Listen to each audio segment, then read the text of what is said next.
reset. This is where we come together each week to make sure that the next week is going to be even more powerful than the week before.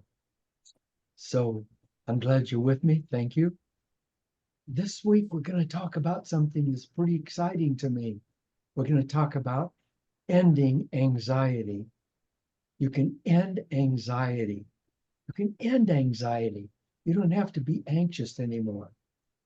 Isn't that cool? So I know that every one of us has their own reasons for anxiety, and we think that we're alone in that, don't we? We think that we're the only ones that have that anxiety. So we think that the fears that I have, the unrest that I have, the doubts that I have, well, I mean, I'm aging. Um, things aren't working as well as they used to work. Um, there's a terrible crisis going on in the world in the 15 different wars that are ongoing. There's the threat of nuclear war. It goes on and on and on and on. That just, there's so much to worry about, so much to worry about. And it's stuff that it's not stuff that we can ignore, is it? I mean, it's there. It's there. It's you can't say, well, it doesn't exist, because it does exist. And it's awful. But there's another side of life. There's another side of life that's bigger than that. This pattern of the universe is built on an energy that we could very, very accurately call love. We could call it love. It's that energy. And that forms the pattern of the universe. And because news channels, newspapers, they all make their living by broadcasting bad news. I'm not saying they're bad people or if there's anything wrong with them. It's just that if they just said, well, welcome to CNN. Today we have a lot of good news and we're going to tell you all about the good news, there wouldn't be all that many people watching. So they need to have people a little bit in fear. They have to have people a little bit riled up. They have to have people a little bit angry. And so that brings on more and more anxiety. So we have to be able to maybe go on a news break.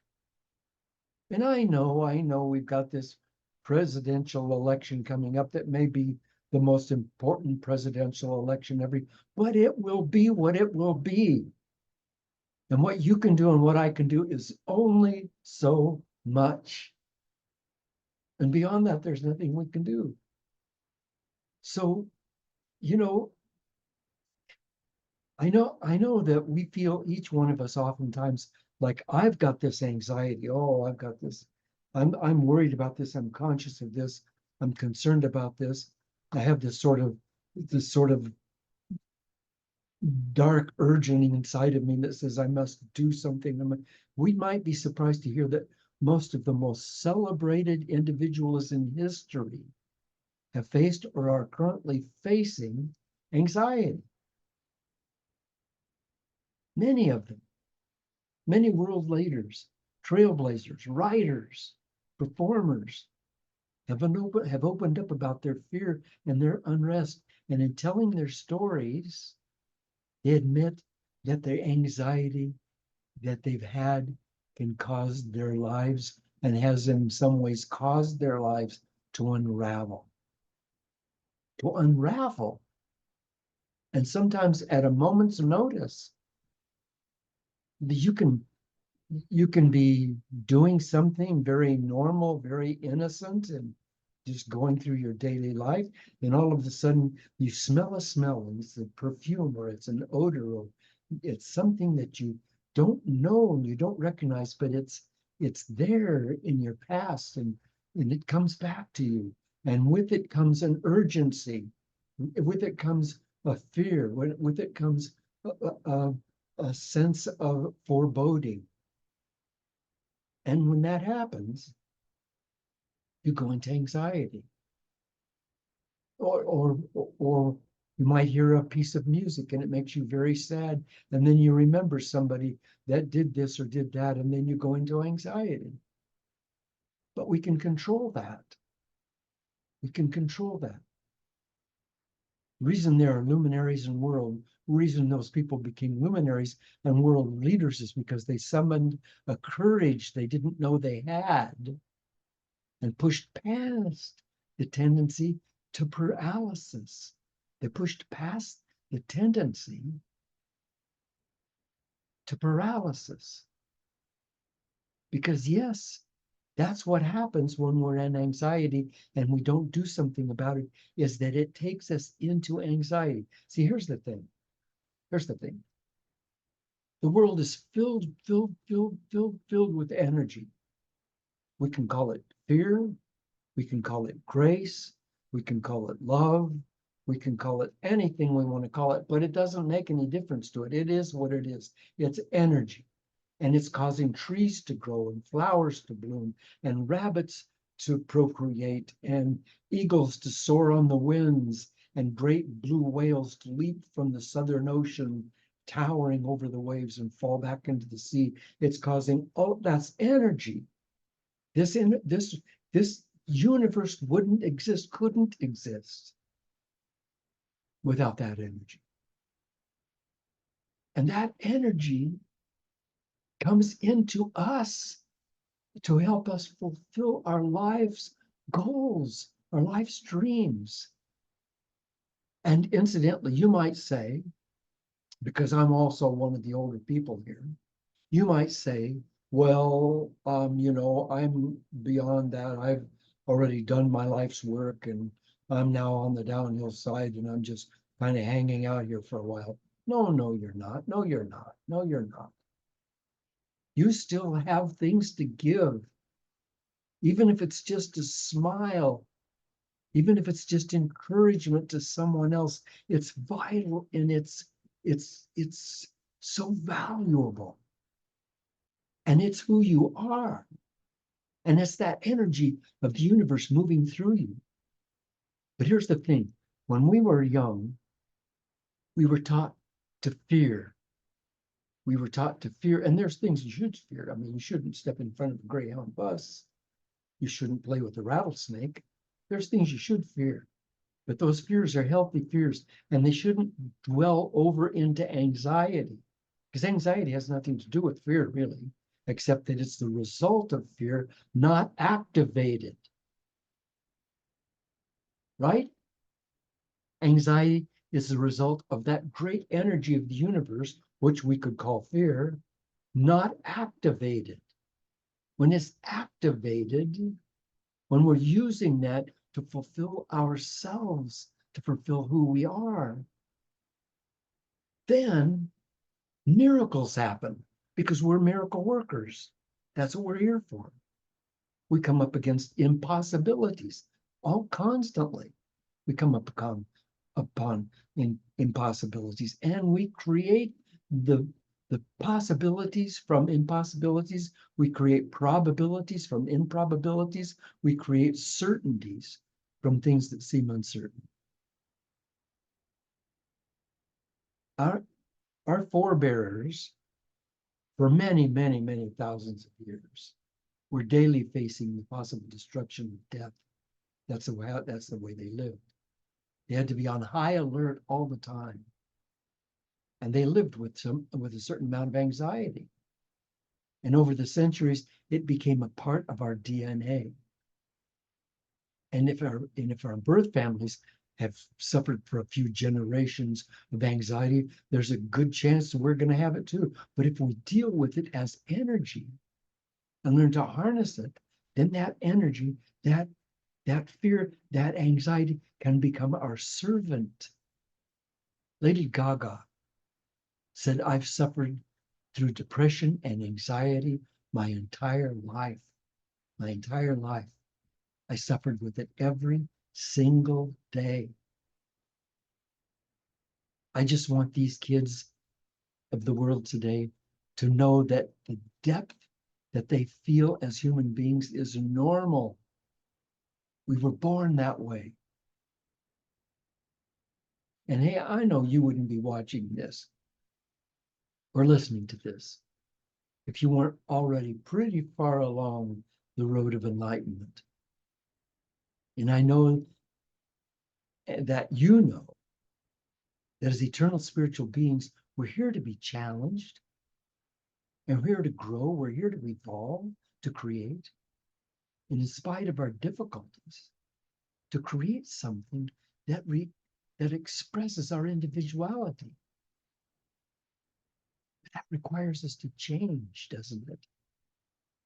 To change, to expand beyond our self-identities, to what we already think we are, to go beyond that, to see if see if just possibly I'm something more than this which I think I am. To expand my self-identity beyond what I've ever imagined. And it might seem like stepping out onto a frozen lake and trusting, praying that the ice is thick enough to hold me. But the ice will hold us if we're being true to ourselves. If we're following our own bliss, then we're following the pattern of the universe. We're following the pattern of ourselves as creators and creations of this universe. We have to come to the place where we stop feeling alone, where we trust the divine wisdom that birthed us, that guides us. Hello?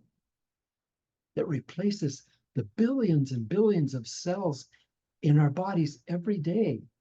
Every day, every day. If we can just trust that presence, then our sacred individuality is open and flowing.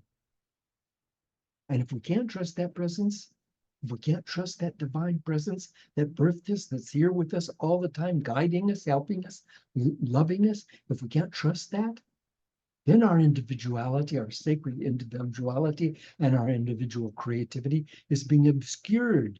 And then we become anxious.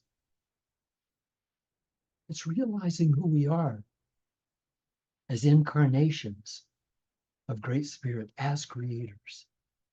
TV star and comic Stephen Colbert said, "Creating something is what helped me from spinning apart like an unweighted flywheel, and I haven't stopped since." Yeah, he's one of those luminaries I was talking about. He's one of those guys who's done amazing things with his life because he was able to channel that energy into something real rather than to let it just paralyze him. And as I said before, paralysis is a result, emotional, mental paralysis is a result of unresolved anxiety. Because we come to a place in our lives where we have to make a choice. Shall I risk changing? Shall I risk expanding my identity, my self-identity, and becoming more than I think I am? Shall I risk doing that? Or shall I hide? Shall I pretend that all is well and just try not to do anything? And then, of course, it goes into paralysis. And when we're in paralysis, then we can't do anything. We're done. And paralysis leads 100% of the time into boredom. Paralysis, boredom. So we're here to evolve. We're here to let go of what we think is and embrace what truly is. But the closed mind, the one in possession of self-identity, does not want to change because its ego fills us with fear. The ego says, don't change, don't change. Change is by its nature frightening. But fear is not our enemy. Fear is a force within us that is to empower us through our challenges. And if we will just open our minds, then like parachutes, they work. But they only work when they're open. If we allow fear to dominate us, we slide automatically into anxiety. And for too many of us, anxiety has become our default decision. Default decision. We do nothing to allow anxiousness, and we do nothing and we allow anxiousness to just take us over. So my question today for you and me is, what challenges lie before us? What's the challenge today? Are you willing to accept the fear of change as your empowerment rather than as your paralysis? If so, you're about to expand your identity in the most marvelous way. And it'll call for trust, for faith. If we can expand our self-identities, if we can find ourselves as being part of the process of the universe, growing, changing, evolving, and stop being stuck in one place with one identity, with one idea about who we are and what we're doing here. If we can just expand that, dare to imagine something beyond anything you've ever imagined before, we find ourselves then becoming daily wiser, stronger, and happier. We're a choice here. None of us are victims of anxiety. In the 19th century, an activist called Henry Ward Beecher said, "Every tomorrow has two handles. We can take a hold of it with the handle of anxiety or with the handle of faith. It's our choice." Every time we transform the feeling of fear into energy, we grow in clarity and we grow in self-confidence. You know, sometime in the last 20 or 30 years, there was a great poll taken, I think, by the London newspaper and by the New York Times or another great American newspaper, kind of a coordinated poll. And the idea was to find out what people are most afraid of in the world. And what it found is that most people are afraid of change. That change is the big thing that we're afraid of. That's why death is so scary. That's the class I have coming up on near-death experiences is set to help us get past that fear. But the reason that we fear death is because it's the massive change. That means I lose all of this. Oh my God, I lose all of this. I lose my body, I lose my friends, I lose my family, I lose all of my stuff. All my stuff goes away. And so that's why that's frightening. But all of those changes are a part of the evolution of life, aren't they?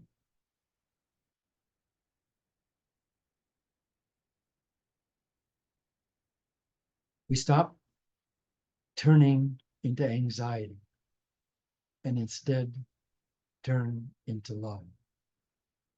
Because the love is the other name for that energy I've been talking about.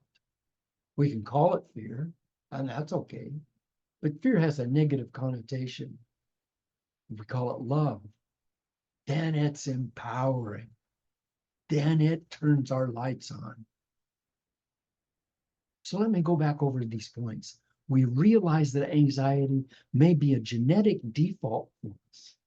It may be. It may be that we came to anxiety because we've inherited it over and over again. It's part of our DNA.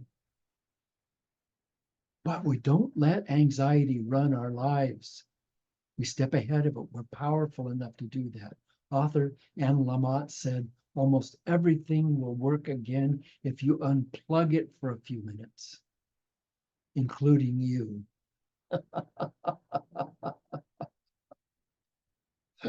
Reboot yourself.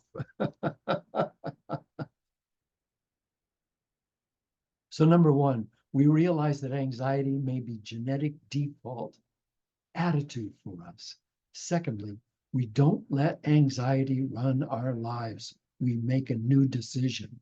Three, we make the decision to harness our fear and teach it to empower us. We make the decision to harness our fear, harness our fear. Stop fearing fear. Let fear come. but change it into energy. Welcome it, make it love. It's grace. It's the power of the universe. Harness our fear and let it empower us. And next, we recognize who we are as creators. We're not victims. We didn't come here to be victims. We're creators. So we recognize who we are as creators and feel a broader and deeper sense of self-confidence. Self-confidence. Can you do that? Can I do that? Can we face the challenges of today? I don't care what your situation. I don't care if you're dirt poor. I don't care if you have, it doesn't matter whether you have all kinds of physical anomalies or iniquities going on. It doesn't matter. None of that is an excuse. You know, Helen Keller, who was deaf and blind, who became one of the world's greatest uh, uh, confidence, one of the world's greatest inspirations, one of the greatest motivators of all time. And she did that, and she's deaf and blind. What's my excuse? What's my excuse? Yes, we're going to feel anxious sometimes, but now let's let our anxiety be a call to action. Actress and producer Emma Stone, great actress and a producer, said anxiety is not something that's a part of me. It's not who I am. And here's a tip that helps me. I look at the unsurmountable obstacles before me, and I can just shut down. I can say, oh, that's way beyond me. But if I look at the significance of what I intend and the effect it might have, I become motivated. So I have to look at the significance. What will the result of this be? If I smile at that person who's got this dark face and I get them to smile, what will the significance of that be? How will that change anything? I have to become motivated beyond my fear. For example, in my life right now, I intend to find 1,000 readers for my novel, Up She Falls. You probably heard me talk about this before. This is a great mystery. It's a thriller. It's exciting. It's a novel, but it's also a spiritual novel. It's about a hard right-wing district attorney whose idea is let's get everybody off the street and get them in jail. And she changed, and just overnight she was tossed into the light and she started falling upward into the light. And she had to handle all of these different murders and pillages and kidnappings and stalkings and all of this stuff. She had to handle this all with a brand new way of living. And all of the darkness is there, but she's casting light into it. It's an incredible book. And my intent to sell 1,000 copies of that, because if I can sell 1,000 copies of that, then it'll take off. So I need to sell 1,000 copies. Now, how am I going to do that? So marketing, book marketing particularly, is not my talent. It's not a talent I've developed. I'm flying in the dark. I could easily become paralyzed, but I'm motivated, not by having 1,000 readers, but what will happen for them and for me when I have that 1,000 readers. What will happen in the world? I will have made somewhat of a difference to the world. And that might become viral and it might make a big difference. But that's the first step for me. And that's what I need to do. And it's scary. And that fear is energy. Practically everyone who's read Up She Falls says it was a thriller that changed their lives. So I have in my possession something of value to the world. That's my motivation. That will get me past my self-doubt. I'll start by asking everyone who knows my work to please read and leave a review on Amazon. And if you'll do that, then you'll be on my support team. Oprah Winfrey said, the key to realizing a dream is to focus not on the dream's success, but on its significance. And then even the small steps and the little victories along the path will make a greater meaning. Let's do this. Let's do this, and let's do it with love, and let's do it with joy. That's when life really works. Let's be happy as we reach out for our dreams. And let's help each other reach for theirs. Let's be happy. Let's do this whole thing with joy. Let's not make it a big, ugly, dark effort. Oh my goodness, I'm like digging a well with a shovel. The Duchess of Sussex, Meghan Markle, said, we just need to be kinder to ourselves. If we treat ourselves the way we treat others, if we treat ourselves, she said, if we treat ourselves the way we treated our best friend, can you imagine how better off the world would be? And here's from author Eddie Hillison. Sometimes the most important thing in a whole day is to rest between two deep breaths. Sometimes the most important thing in a whole day is the rest between two deep breaths. You're blessed. You're safe. You're loved. You're free. You are here for a purpose, and the purpose is for you to be. To be. Dare to be who you are. Dare to be you in all of your glory. In all of your glory. And look back over your past life and look at the wonderful things you've accomplished and let those instill a confidence in you. In my work, I've seen people go from the darkest times imaginable, living lives that were just ugly and dark and filled with fear and bitterness and resentment. And I've seen them make from that lives that were fulfilled and happy. And we can do that. We realize that we're not alone, that we're a team, that we're connected by our caring and our compassion. Let's rise up together. Let's make changes. Let's let fear be love power. And let's share it with the world. Here's a reminder. Our class on near-death experiences begins on the morning of September 5th. It'll be 1.5 hours each week for 7 weeks. And we'll be exploring our thoughts of the afterlife and studying the near-death experiences book, After, AFTER. That's the name of the book, After, by Dr. Bruce Grayson, who's studied near-death experiences by the thousands. This is going to be one of the most powerful classes I've ever conducted. And I can't wait. I can't wait, because we're going to have a chance to really experience that change from this consciousness into the afterlife consciousness. The 7-week, 1 morning each week program is sure to open our minds and change our lives. You can just go to bobtrask.com and let me know you're interested. bobtrask.com.